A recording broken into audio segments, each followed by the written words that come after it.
In this tutorial, I'm going to show you how to do dodging and burning in Photoshop using adjustment layers.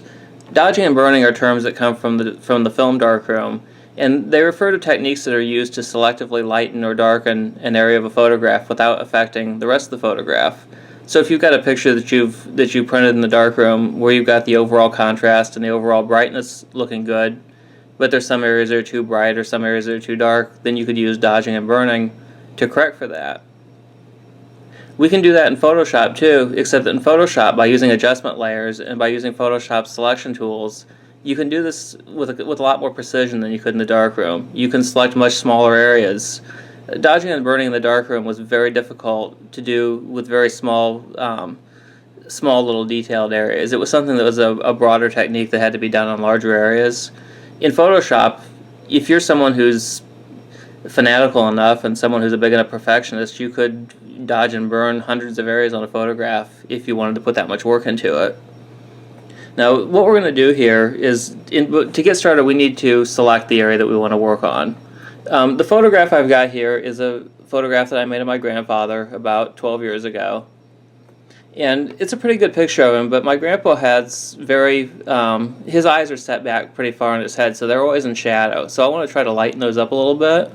And what I'm going to do is I'm going to use the lasso tool to select these areas of his eye sockets here that are darkened so we can lighten them slightly. Now I'm not going to lighten them a huge amount because I still want it to look natural, but I want to bring a little bit more detail into that. And because one eye is darker than the other, I'm just going to do one at a time. So we'll go ahead and work on this one.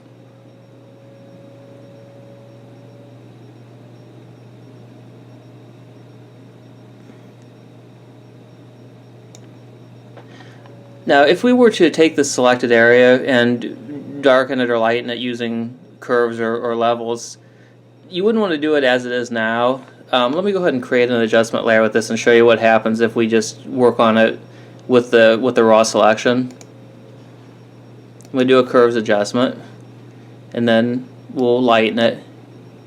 And you can see it's lightening up the area that I worked on. But if you look, it's a very ugly, harsh transition there. It doesn't look natural at all. It looks like something that's been pasted onto it.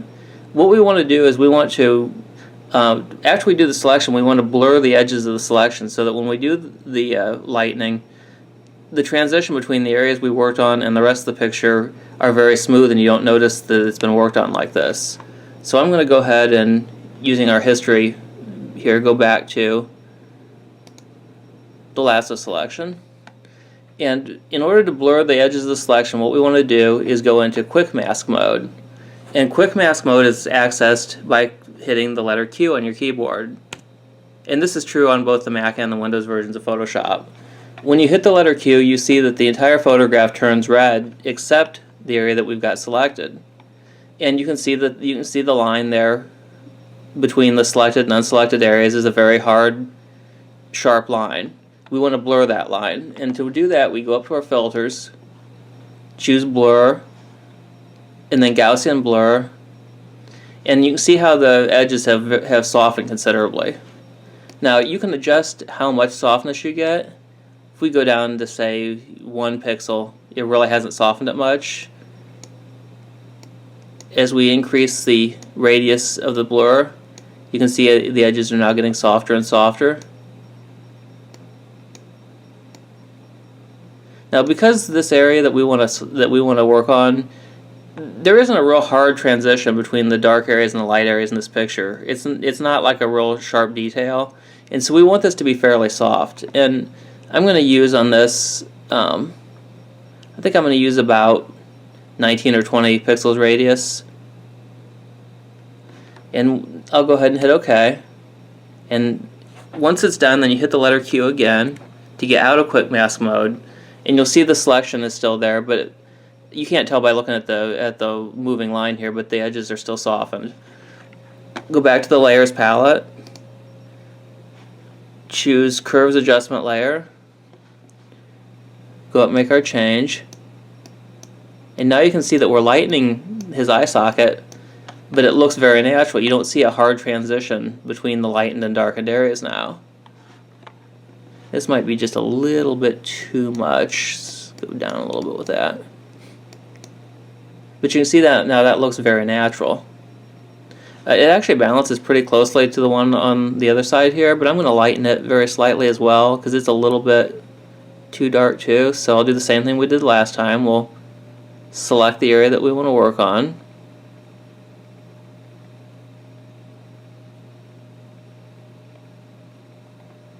And you can use any of the selection tools. It doesn't have to be the lasso. You can use the magic wand, or you can use the marquee tools, or the color range selection under the select menu here. Which one you use depends on your own preferences and the nature of what you're trying to select. We've got it selected. We're going to go into quick mask mode again. We're going to blur it again using the Gaussian blur filter.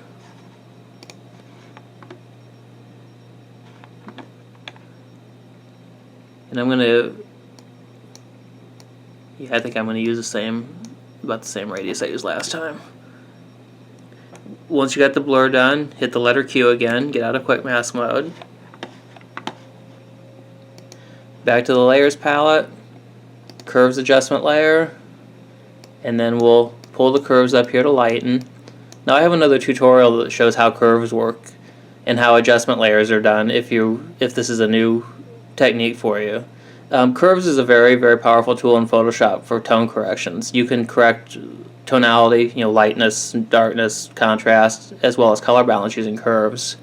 And I have another video tutorial and a written tutorial on CrawfordPhotoschool.com that shows in detail how to use those.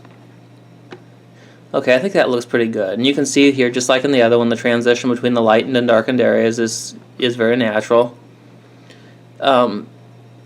Let's go ahead and darken something. The stuff in the background, these spots coming through in the background here, these are holes in the trees because he was standing in front of a wooded area. And this one up here especially is very distracting. It's too light. So let's go ahead and use the lasso again, and we'll just draw around this little very light area here.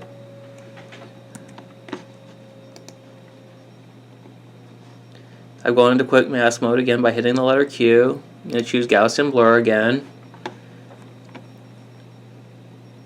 These are kind of tricky, these out of focus background things. If you use a radius that's too small, it's going to look hard and harsh like I showed with my grandpa's eye. But if you use a blur that's too big, it may darken the areas outside the area that you want to work on too much as well and look unnatural. I'm going to try 13.5 for this. That looks like it's softened about the same amount of softness as the actual edge. Now, these radiuses that you choose, they're going to vary depending on what you're working on. If you're working on something that's a very, very small, sharp detail, you're going to use a smaller radius, whereas something like this background that's already out of focus, you can get away with a larger one. If this area we were darkening back here were a lot larger, if it occupied a bigger section of the photo, we could use a considerably larger radius than what we're using now. And we're using only 13.5 just because this is so small in the picture. And this picture was shot with a 6 megapixel camera. This is an old one from my Nikon D70. It's my first digital camera that I bought, I think, 12, 13 years ago. A modern camera with higher resolution, you can use higher radiuses because you're going to have a larger image. We'll go ahead and say OK to the blur. Hit letter Q to get out of quick mask. Back to the layers palette, new curves layer. Now this time we're going to pull it downward because we're trying to darken that stuff. And you can see it's darkening down there, and it blends in pretty naturally. The color of it's a little bit bluer than the rest, the area that we darkened here, and we can even do that in curves. We can fix the color. Go down here to blue. You can select RGB means you're going to affect the overall brightness and contrast without affecting the color. If you choose one of the 3 primary colors, then you can do color balancing. So we're going to choose blue, and we're going to reduce the blue a bit to make it less blue. And now we can see it's starting to look more natural here. That blue tint has gone away. So this is very powerful. Not only can you dodge and burn, but you can also alter color balance within a specific area of the picture without affecting the rest.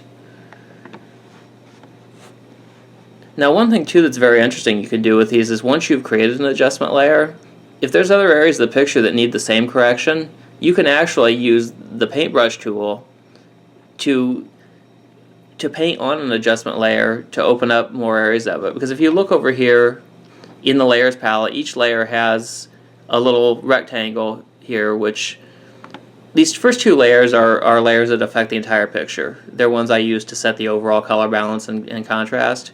And you can see this rectangle is all white. And the reason it's all white is that this layer affects the entire picture. Now if you look at curves 3, 4, and 5, which are the adjustment layers I just created, they're mostly black but with little white spots on them. The white spots represent the area that we are allowing the adjustment layer to affect, the areas we selected. Everything else is black because this is called the layer mask, and the black is a visual representation of what's being masked off, what the layer is not affecting. Now you can actually change this. If you select the layer mask for one of the layers by clicking on it, like we've done here for number 5, if you go to the paintbrush tool, if you go down, now once you've selected the paintbrush, go down here to our color selections. You see there's two colors. The one that's the square that looks like it's on top is white. The one that looks like it's on the bottom is black. That's what you want. You don't want to have a color selected here. You want either white or black. If you choose white, you can go over, and I'm going to use a little bit larger brush here for this. If you have white as your foreground color, which that's the color that's going to be used when the paintbrush is used, and you have the layer mask selected, if you paint on the image using white with the paintbrush while the layer mask is selected, you're not actually going to put white on the picture. You're actually going to put white just on the layer mask, and so what will happen is that you're opening up parts of that layer so that the adjustments that you did on that layer will affect the areas you painted. So I'm going to go down to this button here. There's a very bright white highlight here. It's a little too bright, a little distracting. I'm going to go ahead and paint on that with the paintbrush, and you can see it's darkened down a little bit. Now I don't really like how that's come out because you can see I kind of got outside the lines, and that's not a problem. If you find that you've gotten outside of what you wanted to paint on, if you made a mistake, if you switch over, if you use this arrow, that's the two-sided arrow that's curved here, you can switch to having black be your foreground. If you paint back over it with black, you're actually undoing that, or you can take something off of the layer mask. So that way I can refine what I just painted on. And if I decide I didn't like any of this I did, I can just paint over the whole part of it with the black and make it go away. So now our highlight is back. Now I actually kind of like that with the highlight darkened, so I'm going to go back in here in our history palette and let that stay dark. But you notice there's a little bit of a dark line right here. We need to fix that too, because it looks a little unnatural. And we can do this with other areas too. If you look like this area up here in his hair is way too light, let's go ahead and switch back to the white and paint on that with our layer. And you can see that's actually darkening his hair and bringing the detail back into it that was lost. I'm not sure I would want to use this layer for this though, because that color balance change I put into it is making the color of his hair look a little strange. But that just demonstrates that you can use, by painting on the layer mask, you can take the adjustments that you did on one area that you've already selected, and you can actually expand that to other areas of the picture just by painting on the layer mask with white. And if you want to undo what you've done, you can, as I showed a minute ago, go back to the black as your foreground color and paint over the area, and it makes that area of the layer mask go black again, so that part of the picture is not affected by the adjustment layer. And so this is really powerful, because the thing that's great about doing this for dodging and burning is that, number one, you can if you decide you don't like something you've done, you can delete the entire layer by dragging it down to the trash can down here. Or if you like how the layer is, but you decide that you don't like the effect in some areas that you've used it on, you can paint on the layer mask with black and erase the effect of the adjustment layer on the areas you paint on. Or if you want to expand that adjustment layer to other areas that you haven't selected yet, you can paint on the layer mask with white. And I'll do that here with this little bright section of his lapel, or of his collar. And you can see how this area is darkening down, because this is what we've done in this adjustment layer, is darkening. And you can refine this if you, I think I got a little bit outside the lines here, so I can go back to black and refine it like that. Very, very powerful. And something else that's great about this is if you save this picture, and you decide, years later that you don't like something you've done on it, you can open this picture back up in Photoshop. All your layers are still there, and you can make these same alterations. You can delete a layer, or you can paint on a layer mask, or you can add more layers years in the future. So all this work we're doing is not affecting the original image. The original image is the background layer down here, and none of what we're doing here is changing anything on the background layer. We're not changing the original picture. It's all done on these layers, which are fully editable and fully removable anytime in the future. So this is a wonderful thing. This is far more powerful than dodging and burning in the darkroom. When I had a darkroom, when I would do dodging and burning, I had to repeat the dodging and burning steps on each individual print that I made. And because it was all done by hand, each print would be slightly different. It was very difficult to make them exactly the same. And with this, once you do it on the digital image in here, you can make a million prints of it and everyone will be identical. And you can even go back later, as I said, and change it in the future if you wish to. And you can also be a lot more precise. If I were working in the darkroom, it would be very difficult to burn in something as small as this little highlight down here on this button. It's too small to effectively do on a darkroom print, unless the darkroom print you're making is very, very large. But in Photoshop, it's no problem. You can, if you're obsessive compulsive enough, and I've been guilty of that in the past, you can work on some possibly tiny little areas that most people would probably never notice. But if you're obsessive enough about absolute perfection and you don't like how something looks, you can work on it this way. Now there's a lot more I can do to this photograph, but if you are obsessive enough about a picture, you can work on one for hours doing this kind of dodging and burning with different layers. And I'll admit there's been a few times in the past where I've had as many as 60 layers on a single photograph. And I probably went way too far, but I was that obsessive about, everything being absolutely perfect.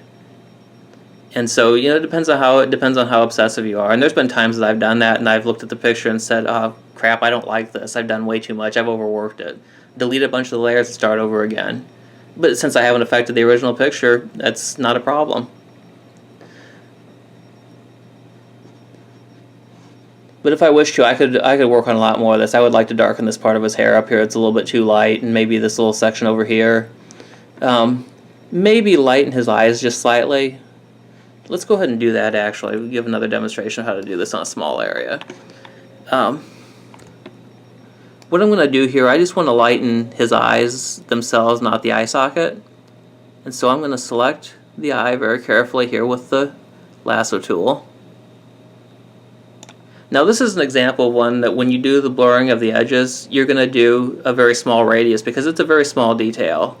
And it's a detail that has a very hard edge line because you've got that hard line between the eye and the skin. And so you want to have a much smaller blur. You still need some blur. If you did it without a blur, it would still have that hard-edged, ugly look that we saw at the beginning. But you don't want a really large blur because then you're going to affect some of these areas around the eye and it's going to look unnatural. So let's go ahead and go into quick mask mode. Hit the letter Q. We can see our edges there. Go up to the filter, blur, Gaussian blur. Now 13.5 is way too big. We want to reduce this down so that the edges are more distinct.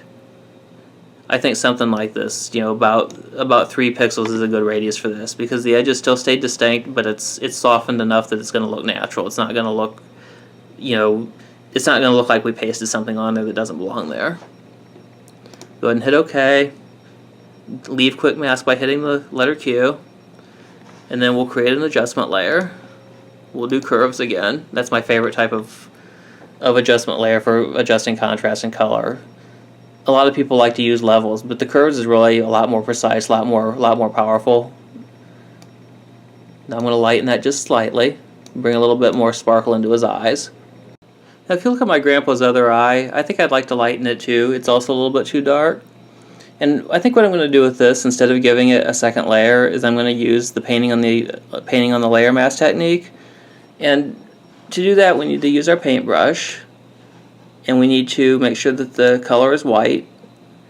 Now this paintbrush is a little bit too large for this. We need something smaller so we can precisely paint inside the lines here. So we'll go up here and choose a smaller size. That's about right. So let's go ahead and paint on the curves layer 6 layer mask.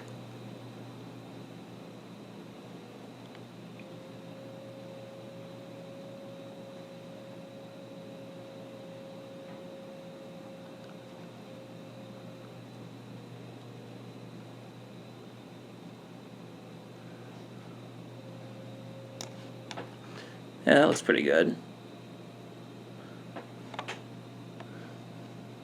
Now, what if I'd been less careful? What if I got outside the lines? Let's say I went a little bit too far at the top and got this too light up here. Just like I showed before, we can switch over to the color black and paint on the layer mask using black, and that will actually make the area where it's not affected by that layer again. There. I think that looks good. The other eye I think actually might be a little bit lighter than this one. Let's look at it full size and see.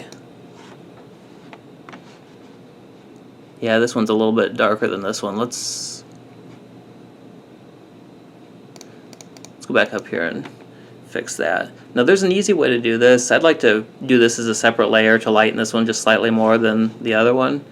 There's an easy way to do this. Instead of just redrawing around this and making doing the blurring and all that again, if we go over here to the Curve 6 layer mask and right click on it, you'll see a bunch of choices here.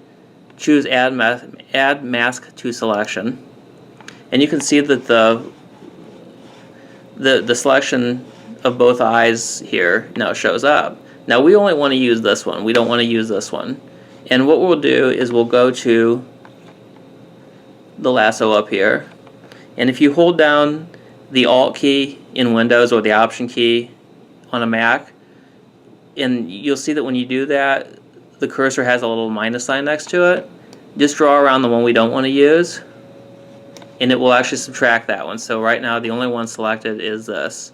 Now this is not affecting Curve 6. The Curve 6 that we've already created has not been changed here. We're just doing a selection that we can use to make another layer. We'll go down here to the layer mask palette, or the layer palette, choose curves, and we'll see we have now a curve 7, and the area that we've selected is too small to really show up on here, but the only thing it's going to affect is just this eye. Let's go up here to the actual curves adjustment, and we'll lighten that a little bit. I think that's pretty good. Actually, you know what? It looks like this area down here has got a little line that needs to be fixed. A little bit too dark in there. So let's switch back to white. Use our paintbrush.